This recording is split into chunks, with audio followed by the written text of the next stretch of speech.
What's, oh, Lord. I ain't even know I was recording yet. Y'all don't mind this switch short. I need the water. What I really want to come out here and show y'all, first of all, I be getting ahead of myself. It's too much. So already we finna get our first freeze. Now he on that 4-wheel on the street. He know that's illegal. The police might need to catch him. Okay. But I got to get my equipment before I get to showing y'all. Because I could kill 2 birds with 1 stone. So here go them tomatoes. I collected them tomatoes yesterday. Them that's in there, they going to be for seed. I'm almost positive. I'm going to save them for seed. But anyway. But I done come out here. And look here. Y'all see this? Last night it got to 39. So that's a little bit of frost damage. Just a little bit. But these tomatoes on here, I'm putting you in the wrong thing. I also had beans in there. I'm saving them for seed. I need to put them in a container to save for seed as well. Let me see. But these mini San Marzanos, they ain't playing. Once they start putting on, they be putting on. I really kind of want to leave them a little longer, but that's all right. Look at that. Uh-oh, one fell. I got to reach in here and get you some kind of way. Why out here Uno in the house barking like a fool? Uno, I got something coming for him called castration. I ain't got time for that foolishness. Uno be cutting up stuff.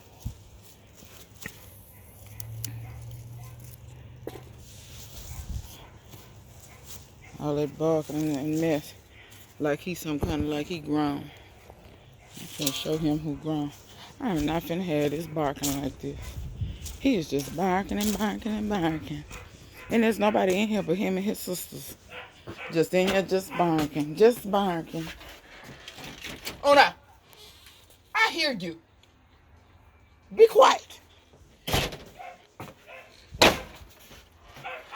So when I shut the door, you can go back to barking. Come on, Garfield. Come on. Garfield is reasonable. Uno is unreasonable. Not gonna dog all that barking. Person's supposed to deal with all that.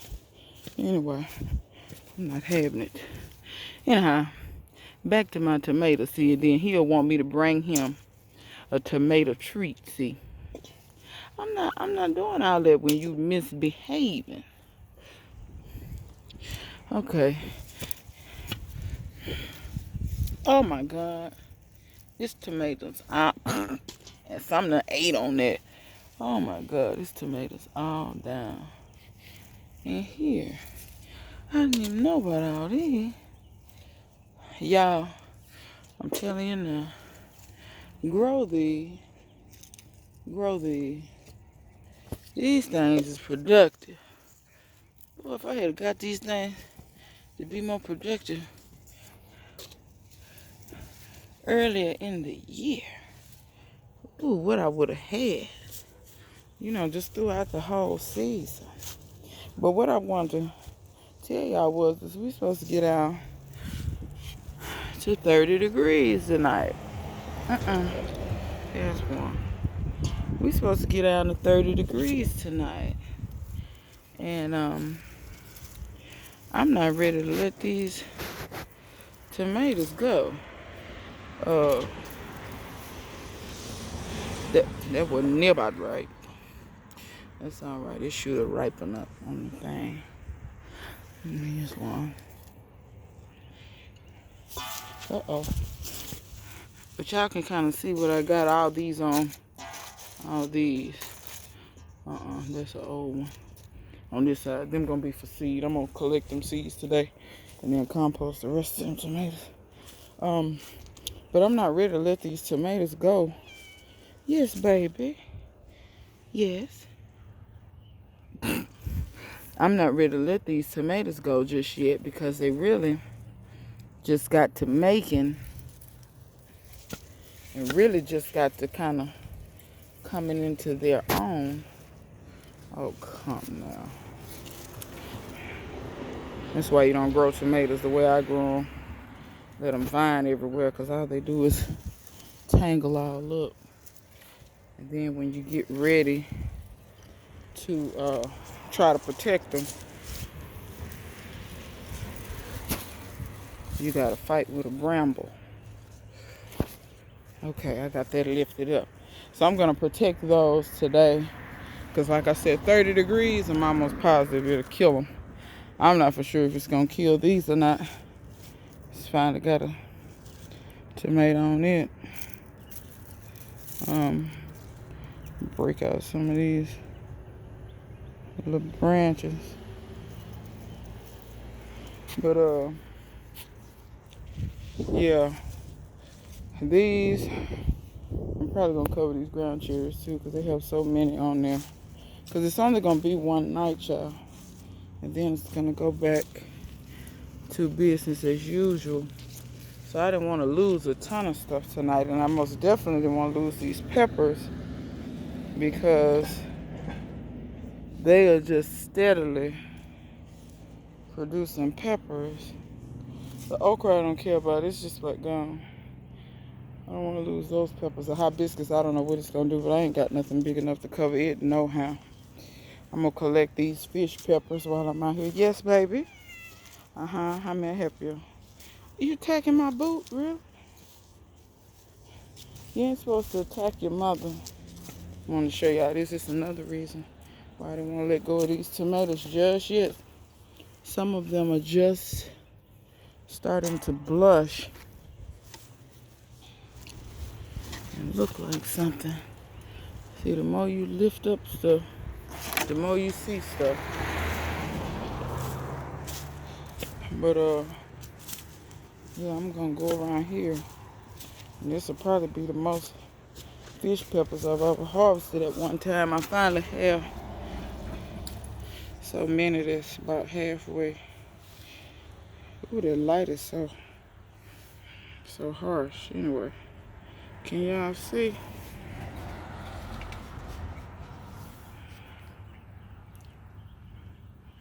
I mean, see the stripes in it? Ain't it pretty? Now they're supposedly all the way fully ripe when they're red, but as you know, with any pepper, you can harvest it anytime you get good and ready, whenever you're ready for it. Let me tell you something. These peppers are the truth. I did me some. I stir fried me some shrimp. I forgot what night that was, but about 2-3 nights ago. I'll have y'all to know. These peppers was the truth. I put 3. I had about a pound of shrimp, and I put in maybe three small peppers. Ooh, you talking about good? I mean, just the perfect amount of spice level. These peppers are not huge, y'all. They pack so much flavor into such a small pepper. And I'm going to do everything I can because those 3 little peppers I didn't put the seeds in. I'm going to do everything I can to have seeds for you all that want to try these. That's never tried the fish peppers. They're such a beautiful plant. And the peppers are so good. And then I want to tell you about these. I think these are Brazilian Fantasy, I think. Or what, that's what they sold me. It was marked as Brazilian Fantasy. And I remember I tasted them and I said they didn't taste like anything and I would never grow them again. Y'all, like I said, you can eat a pepper at any stage. Eat these when they fully ripe. I would consider this a sweet pepper, but if you leave the seeds and the little white with the veins is, if you leave that in, you do get a little bit of just a very, very, very, very mild heat. And it's not a heat that, well, I broke all that limb off, didn't I? It's not the kind of heat that will burn you up. It's just like a little bit of spiciness. They are good and they are productive. That's my kind of peppers, y'all, because I don't like all this stuff that's, you grow these peppers and you grow this stuff and it ain't productive. Or it's low on flavor and all this kind of stuff. Y'all see? I don't know if y'all can see all the peppers that's up in here. And then how pretty they are. This lighting, I mean, it's terrible. Just the way the sun is right now, this lighting is terrible. But just how the beauty of the plant and the peppers are striped, the plant is striped. It's just beautiful. Just beautiful. I got a scotchy there. This one has been, and I wanted to show you this plant because I think these are more the size the fish peppers are supposed to be. These here. Some of these bigger ones, I think that's the actual size that they're supposed to be. Then, dropping the phone. But then I found this interesting. This one branch Garfield is going to show you. Y'all see how the rest of the plant is more green? This one is more variegated. Like where this one branched off, it's like the branches are more variegated than the main stem of the plant. Like I said, never seen a variegated pepper with really just this much variegation, because you have every color pepper.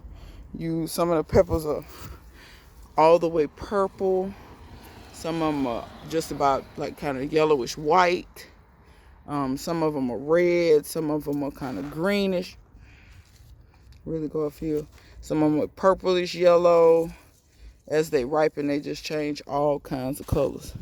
And it said it was going to do that, but I didn't think it was going to be that pretty. But, you know, I keep telling y'all my little videos of it don't do it no justice. You have to grow it yourself to really see it in its full glory.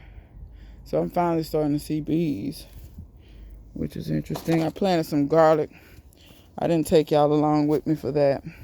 These tomatoes here prove to be productive as well. These are those Miracle Grow tomatoes that, you know, they never tell you what variety it is. They just say tomato.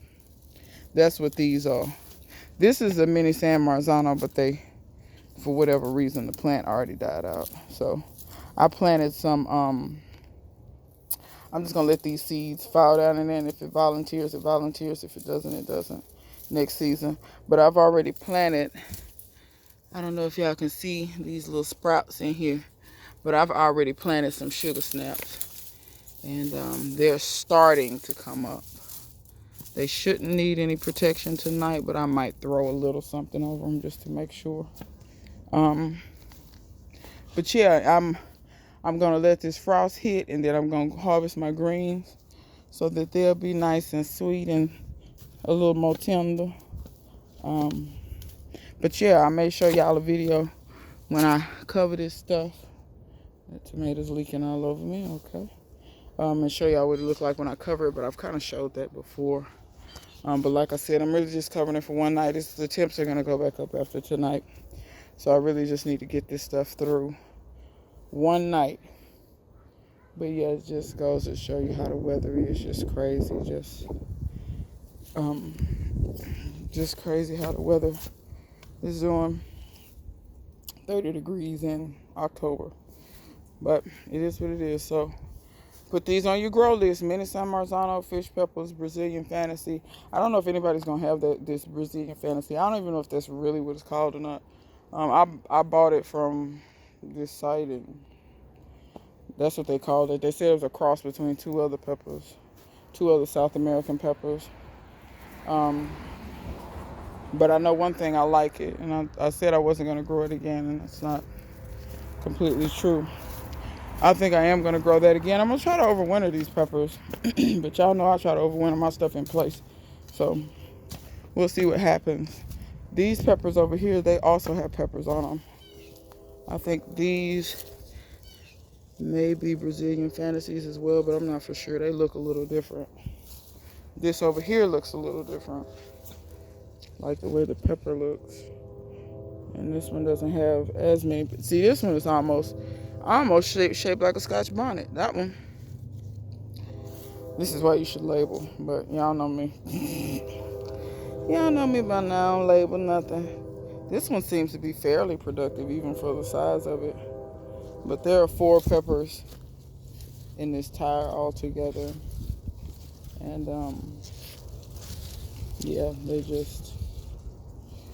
I try to keep them standing up. We had some wind come through here and blow a lot of stuff down.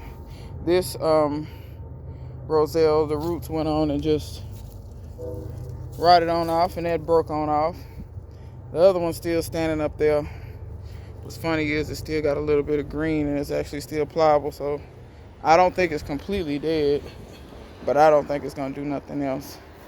So yeah, if it kills my roselle, I'll just harvest all the rest of these calyxes and then let the stems die out and just harvest all my stuff. The only thing I can hope for is maybe it won't get all the way down to 30. Maybe there's enough microclimate, enough heat off the house, and enough cover right here that maybe this area won't get to 30. We'll see. Last night it was pretty cool, so the okra didn't, but like I said, if my okra goes bye-bye, it's fine. I've been eating on it all season. See, this is another reason I just now started really getting tomatoes and nice size, kind of pretty tomatoes. Look at this. I hadn't even seen that cluster. See, I had seen this one, and there's another one over in there. So you see, I'm just now really starting to get certain stuff. So I'm going to cover that stuff for sure and try to get what I can get out of it. The greens will be fine. If it kills the sweet potatoes, that's fine. That'll give me a reason to dig them, because if I go ahead and dig them, I can cure them and they'll probably be ready for the holidays. But the greens will be fine. Like I said, I'm going to let this frost hit them and let them sweeten up, as the old people say. So when that frost hit them, it should make them taste even better. As far as my watermelons over here, I got one last watermelon. That I can say is maybe at least partially ripe. I don't think that one there. The little ones that I have that set that are over here, because I have like 3 little ones. This one, that one, and that one. No, 4. Didn't know it was 4 in there. And then I have one back here that's set. This one. There, I don't have no hopes for them. If it kills the watermelons, it kills them. It is what it is. I'm not going to cry over spilled milk on that one. The melons up against the house, I am going to throw a sheet over them. This is really just an experiment at this point, but let me show y'all. I think this thing's actually set fruit. I thought I saw one that took. Yeah, right there. I think that one took. There was a female on here yesterday, and I saw some bees over here, so it might have took. But yes, Garfield. How may I help you, Garfield? You want your neck scratched? Sounds about right. Exploitation. But yeah, y'all, that's pretty much it. Them peas, like I said, I'm just gonna throw a sheet over all this. And the peas, if they make it, they make it. If they don't, they don't. The birds planted those, I didn't. I think they ate some peas and pooped them out because I didn't put no peas over there. The same thing over here. I have a random pea plant growing in this bed, and I had to spray a hell of a lot of aphids off of it yesterday. It's back just about covered again with aphids, but the plant still looks good though. I might blast the aphids off of it again. Either that or see if the 30 degrees aphids, they may not like that. So we'll see, y'all. But I'm gonna shut up. I've been talking long enough. So till next time, see you guys later.